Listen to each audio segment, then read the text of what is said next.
السلام علیکم دوستانو، په تبنیل باندې به تاسو یو تصویر کتلی وي. دغه مکمل ویډیو ده، نو مکمل ویډیو به هم تاسو وګورئ. خو دغه د کور ویډیوګانې په دې باره کې موږ ډېرې ویډیوګانې جوړې کړې چې دا خلک پوه کړو چې دغسې د کور ویډیوګانې سوشل میډیا ته مه راوړئ. په سوشل میډیا باندې د دې د وایرل کولو کوشش مه کوئ. ځینې خلکو نه به دا کارونه غلطۍ کې کېږي، خو ځینې خلک یې قصدن کوي. په موبایل کې ځان سره داسې ویډیوګانې ساتي چې دغه ویډیوګانې کله هم دوی ځان سره په موبایل کې ګرځوي، نو امکان شته چې د دوی نه موبایل هم ورک شي یا ترېنه څوک موبایل واخلي. نو په دغه دوران کې ترېنه دا هر څه ځان ته اړولی شي. یو ویډیو چې ډېره زیاته نن سبا هر څوک یې شیر کوي، خلک هم ښه نه کوي چې داسې ویډیوګانې شیر کوي.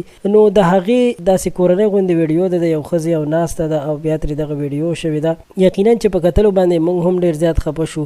انسان ته شرم ودرېږي چې ګوره داسې کورنۍ ویډیوګانې هېڅکله هم نه ده پکار چې یو څوک یې شیر کړي، ځکه چې دا یو ډېره د شرم ډکه خبره ده. موږ تاسو پښتانه یو، ځکه چې کله موږ دا ویډیو کتله نو یقینا زه خپله هم ډېر زیات خفه شوم چې په دې خلکو باندې څه شوي دي. ولې دوی داسې ویډیوګانې داسې تصویرونه شیر کوي چې دوی پکې د خپل کور او د خپلې کورنۍ بېعزتي کوي. او که دا بل چا هم شیر کړي بیا یې هم ډېر زیات بد کړي دي، ځکه چې څنګه د یو چا د خپل کور ښځې وي او د خپل کور خویندې وي او څوک یې میندې وي، نو همدغسې د بل چا د کور هم دي. بل څوک چې داسې غم سره داسې درد سره مخ شي، په هغوی به څه تېرېږي. په دې باندې لږ سوچ کول پکار دي او چاته د تکلیف رسولو نه وړاندې دا فکر کول پکار دي چې یو څوک په داسې غم کې مبتلا شي چې د هغه غلطه ویډیو سوشل میډیا ته لاړه شي، نو د هغه په زړه به بیا څه تېرېږي. نو نه ده پکار چې داسې تصویرونه داسې ویډیوګانې د چا شیر کوي، بلکې د داسې کار نه ځان وساتئ. امید لرم چې تاسو به زما په دې خبره باندې عمل وکړئ او آینده دپاره به هېڅکله هم داسې قدم نه پورته کوئ.